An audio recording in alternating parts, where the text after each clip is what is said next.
Well, good evening, everyone. Thank you for having me. I hope everyone can hear me. How to respond to a lot of this.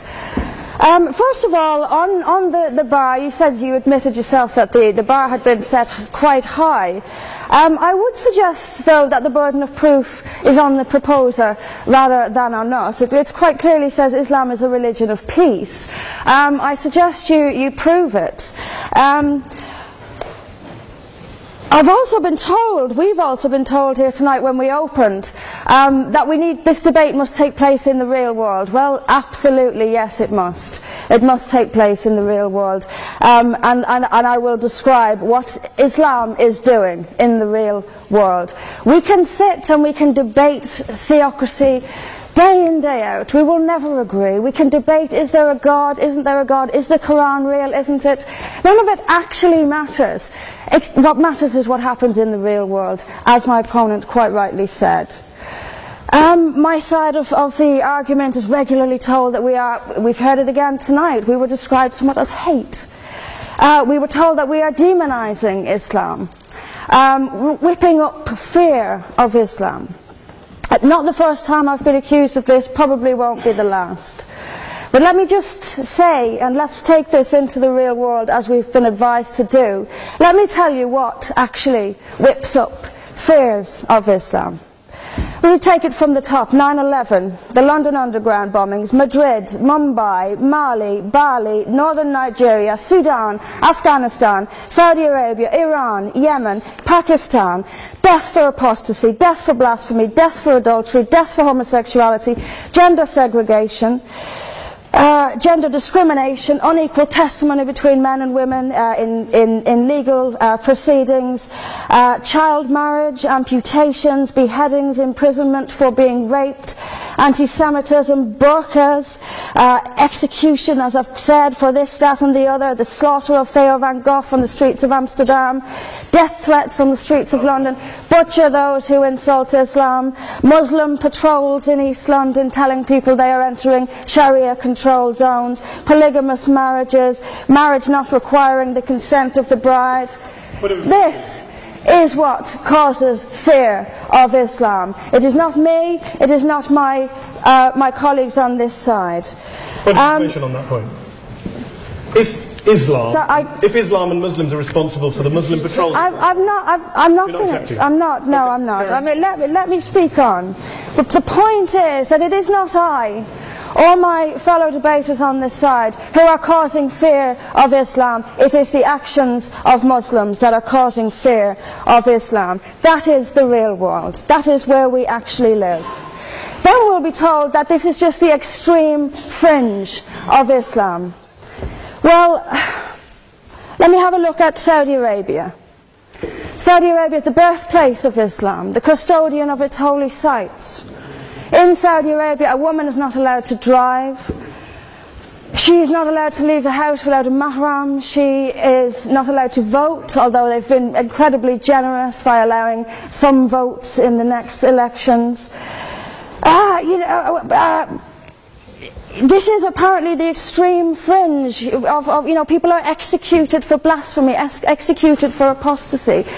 In Saudi Arabia, the birthplace of Islam, we'll be told that's the extreme fringe of Islam. No, it is not. Calling Saudi Arabia the extreme fringe of Islam is like calling the Vatican the extreme fringe of Catholicism. Sorry, it just doesn't work. Then we'll be told that we've misunderstood. Violent Muslims have misunderstood. Saudi Arabia has misunderstood. Iran, which stones people to death for adultery, has misunderstood. Yemen, which marries children at the age of 9, has misunderstood. Has there ever been a more spectacularly misunderstood religion than Islam? It seems that these nations who apply it as their laws, nations which have the Quran as their constitution, innumerable nations, where there is no free speech, where there is no freedom of religion, they've all got it wrong. They've all got it wrong. It's quite a spectacularly misunderstood religion.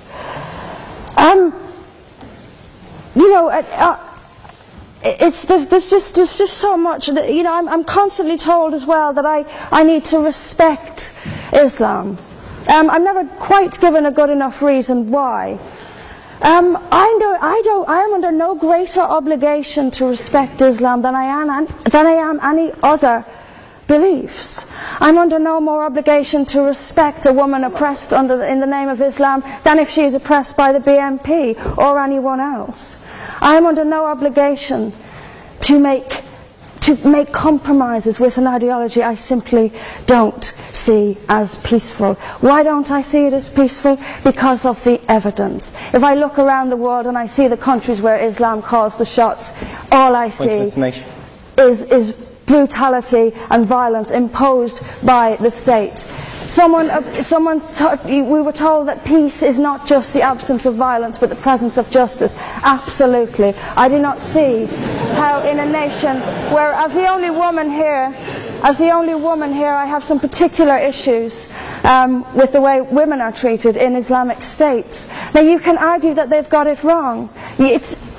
Tell them that, because they seem to think that's what it is. Yes, I mean, there's so much to say about it, but is there a peaceful Islam? Yes, there is. It's in the hearts of peaceful Muslims. Unfortunately, though, there's also a rather more objective Islam, and peaceful Muslims have to do some really rather creative interpretation, like the command to beat her. I've seen Muslim women. I didn't stand up for you. You're allowed to. Well, I didn't. So if you could just have it. But I knew this would happen. I knew this would happen, by the way. I knew this would happen.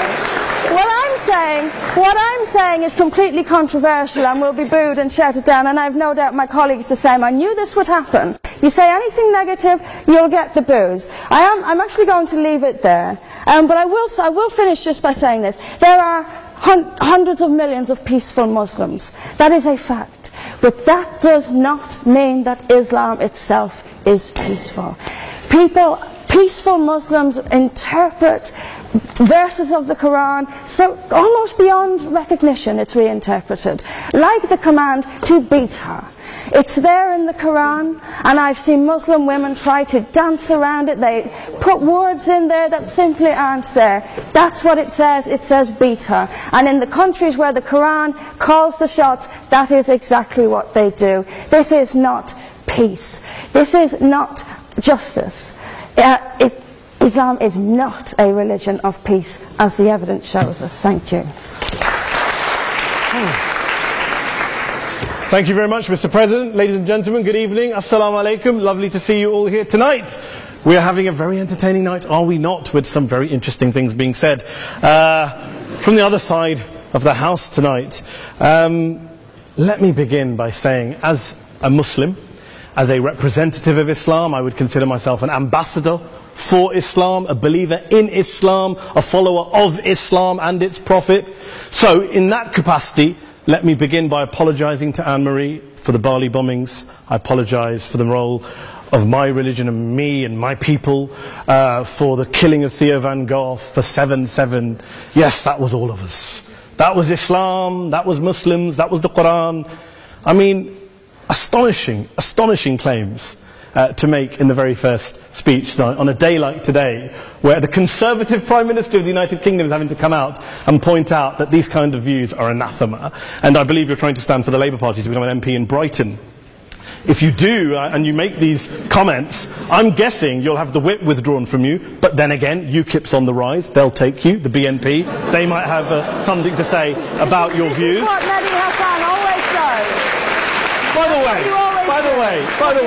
By the way, just on a factual point, since we heard a lot about the second speaker, about how backward we Muslims all are, on a factual point, you said that Islam was born in Saudi Arabia. Islam was born in 610 AD. Saudi Arabia was born in 1932 AD. So you were only 1,322 years off. Not bad? Not bad start there. Talking of maths, by the way, a man named Al-Khawarizmi was one of the greatest mathematicians of all time, a Muslim, worked in the golden age of Islam.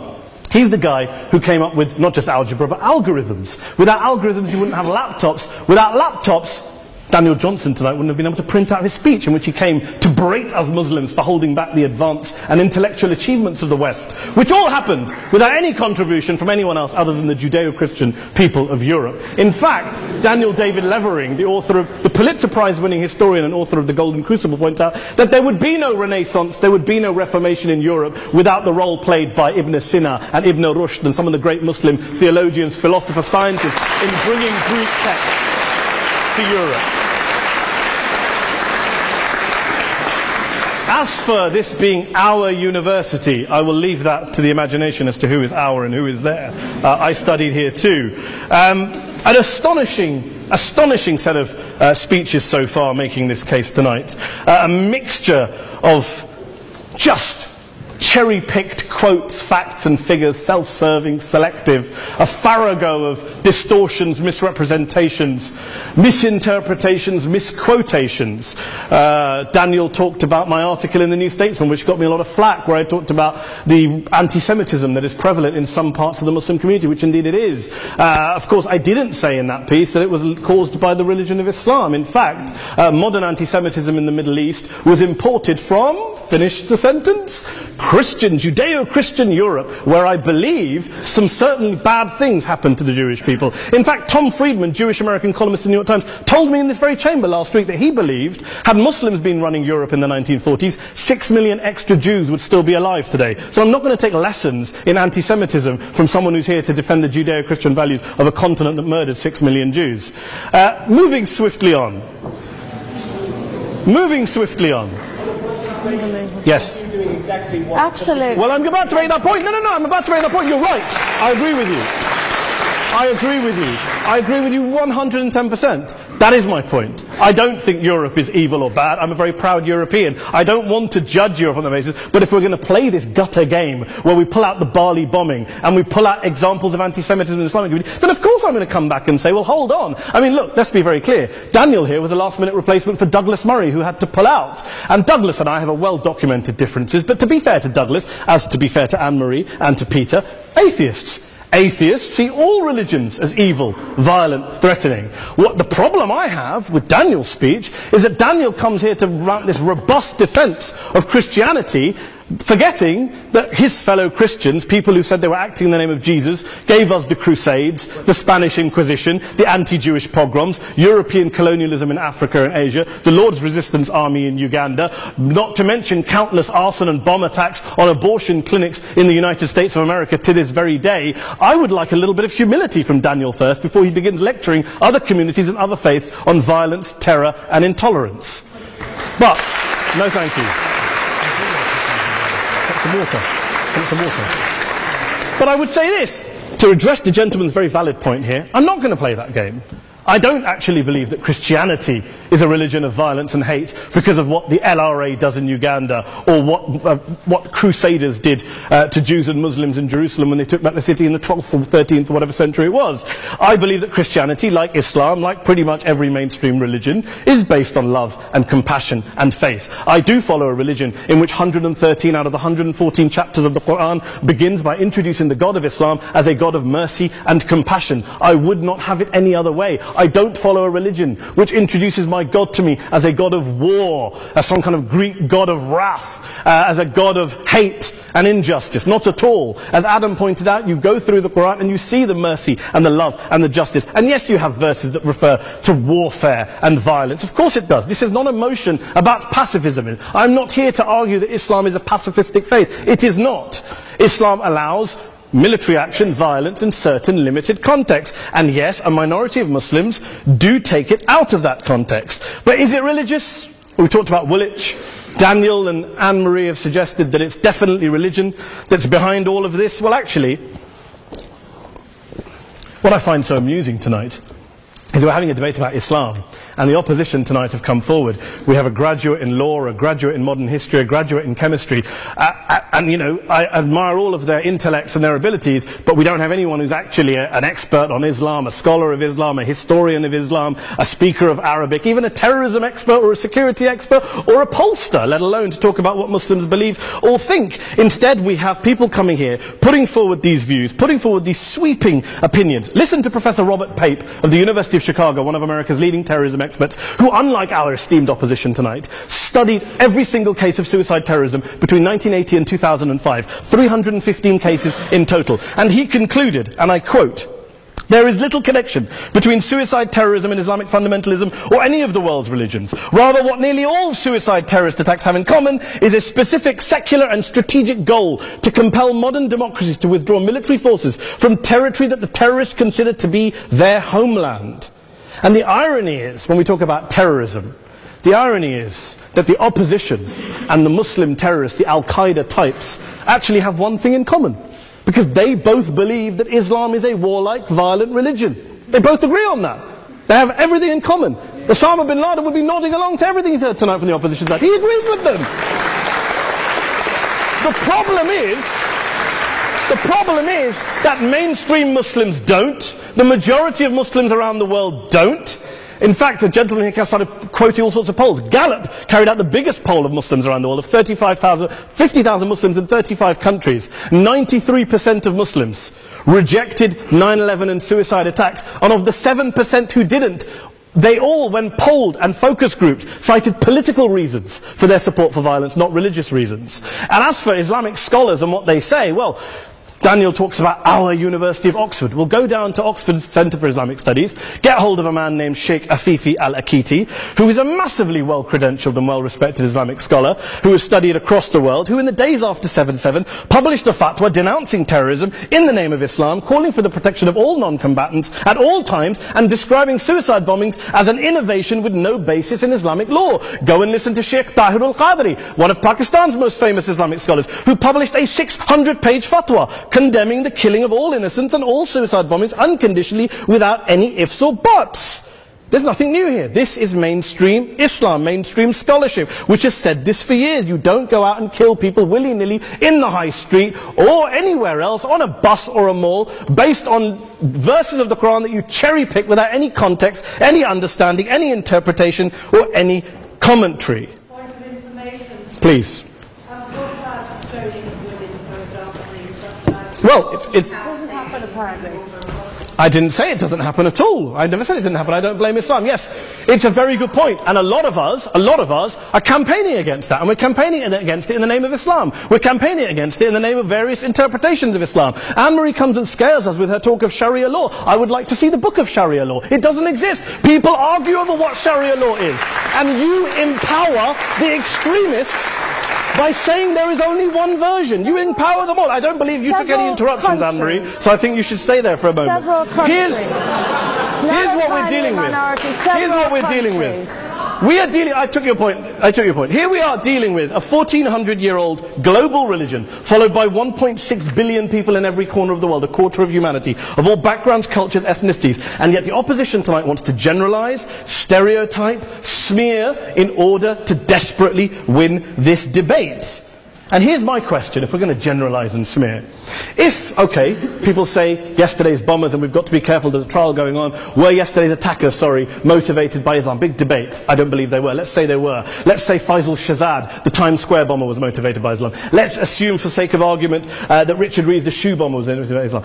If Islam is responsible for these killings, if Islam is what is motivating these people, and Islam is therefore not a religion of peace, a religion of war, then ask yourself this question: why aren't the rest of us doing it? Why is it such a tiny minority of Muslims are interpreting their religion in the way that the opposition claim they are? Let's assume there are 16,000 suicide bombers in the world. There aren't. Let's assume there are for the sake of argument.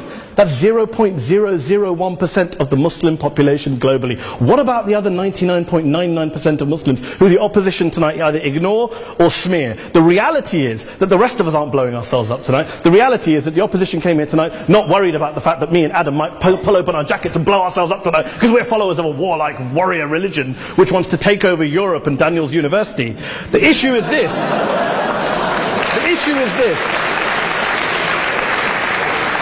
Unless the opposition can tell us tonight, and Peter Atkins is here, one of our great atheist intellectuals, can tell us tonight, they can answer this question tonight: why don't the vast majority of Muslims around the world behave as violently and aggressively as a tiny minority of politically motivated extremists? Then they might as well give up and stop pretending they have anything relevant to say about Islam or Muslims as a whole. Ladies and gentlemen, let me just say this to you. Think about what the opposite of this motion is.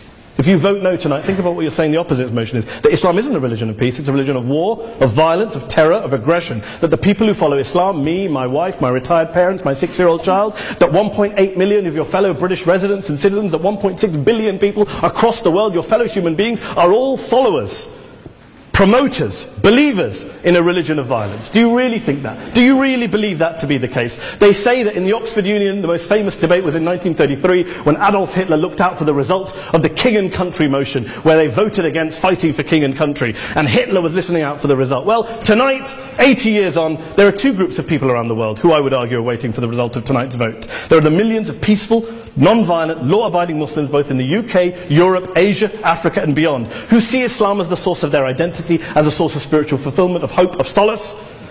And there are the phobes, the haters, the bigots out there who want to push the clash of civilizations, who want to divide all of us into them and us and ours and their.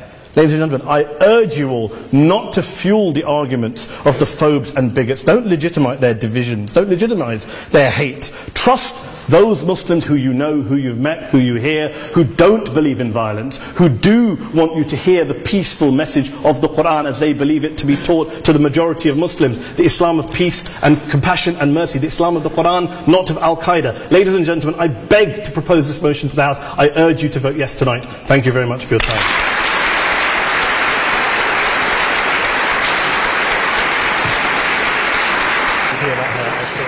In it, as good men will find anywhere.